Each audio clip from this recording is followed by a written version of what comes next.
All right. Now that we've talked about the colonial period, we're going to talk about what led to the separation and America moving from a colony to its own country. So, at the end of the last section of notes, we talked about salutary neglect and the idea that the colonists got used to ruling themselves and the English let them do that in exchange for raw materials. This is where, though, we start to see a shift in that. So, since the late 1600s, England and France battled for supremacy, so power, or to see who was the best in Europe and in other parts of the world.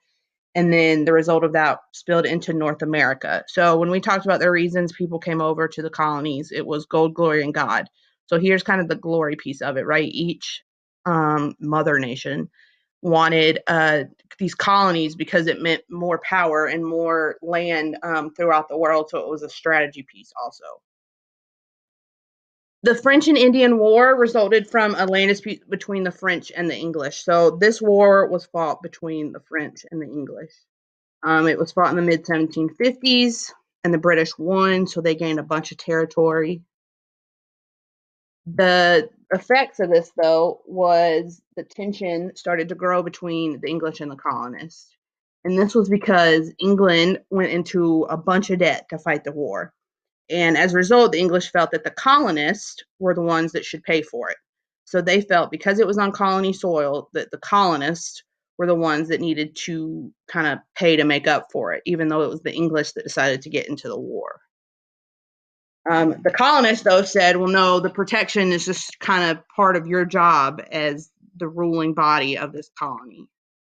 So as you can see here are the maps that show before the war and after the war. So before, the English just had the East Coast, the very East Coast of the original 13 colonies. After, though, you can see the French took a big hit, and we got kind of most of the rest of this land.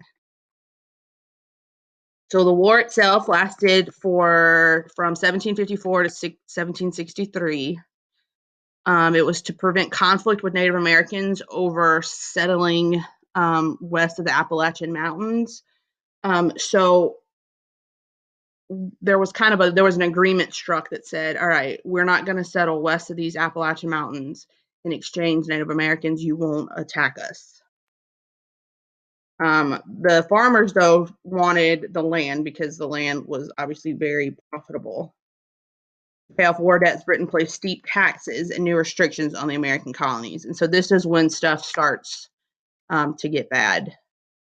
So this period between the late 1750s and mid 1770s is what led us to the Declaration of Independence and then the Revolutionary War. So the war we fought with the British. So the first restriction, we had the Stamp Act of 1765. This required colonists to attach expensive stamps to all newspapers and legal documents. So back then, the newspaper was the only way people could get their news and know what was happening in the world. Now they had to pay an extra tax on top of the cost of the newspaper and any other kind of paper document. They also had the Quartering Act, which required the colonies to provide barracks and supplies to British troops. So this said, all right, you have to either build places for the British troops to live that we're stationing over there, or you have to let them live in your houses. Either way, you have to figure out a way to house them.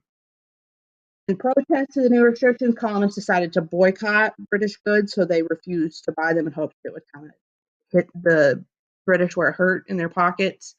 So you had the Stamp Act Congress in 1765, and representatives prepared a document against the new actions, and they were sent to King George III, who will be talked about a lot at this time.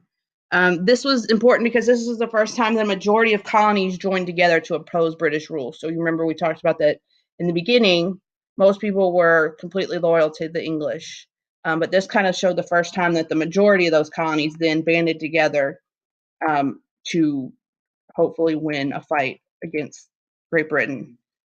Parliament then in turn, so remember Parliament's their governing kind of legislative body, they repealed or canceled the Stamp Act. So they said, all right, we hear you, we're going to go ahead and get rid of this. In response, they passed something called the Declaratory Act of 1766. It was passed the same day that the Stamp Act was repealed.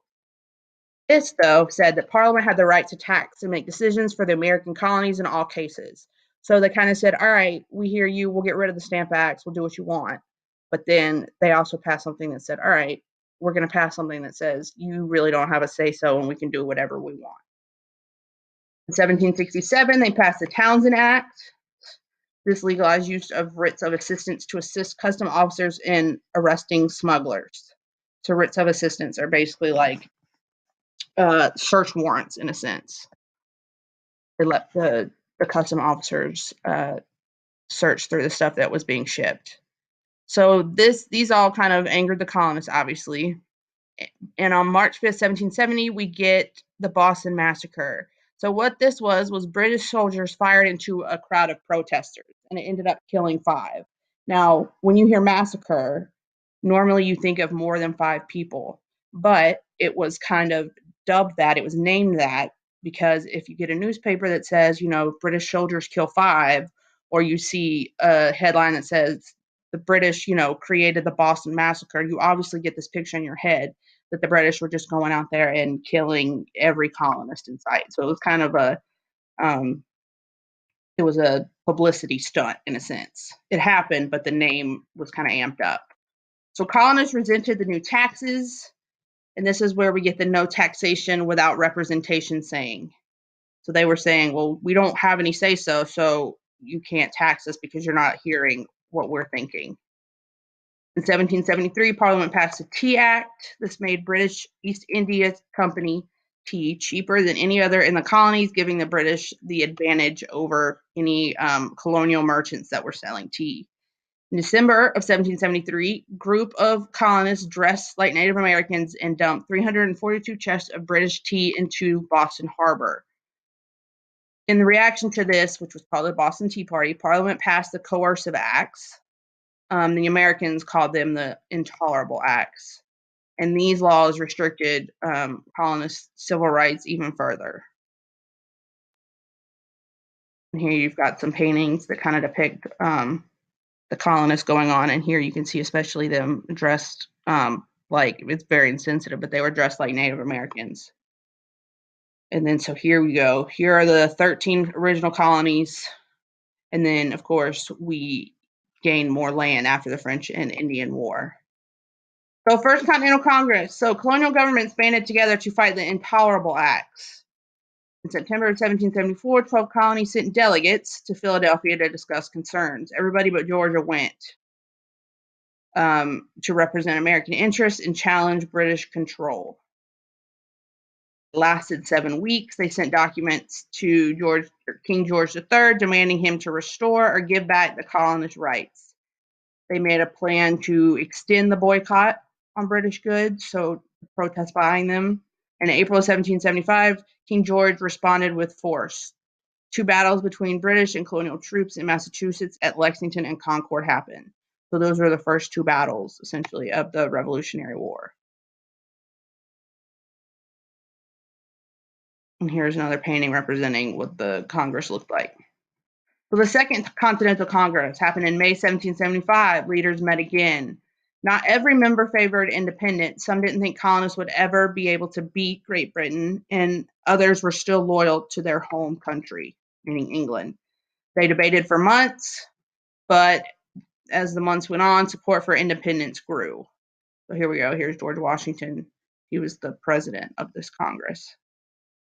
So in January of 1776, a guy named Thomas Paine inspired others by publishing something called Common Sense. And what this was, it was like a pamphlet that called for a complete independence from Great Britain. He said that it was common sense to stop the royal brute, or he was basically saying King George is out of control. It's common sense. We've got to break away and be our own country.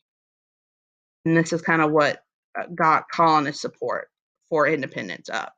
By later in 1776, more than half of the delegates of the Second Congress agreed with Thomas Paine. Colonies must break away. The Congress, now acting as a government for the colonies, appointed a committee to write a document that would officially announce the independence of the United States. So Thomas Jefferson did most of the work of the Declaration, explained why the U.S. should be a free nation. And then here's a quick summary of everything that we've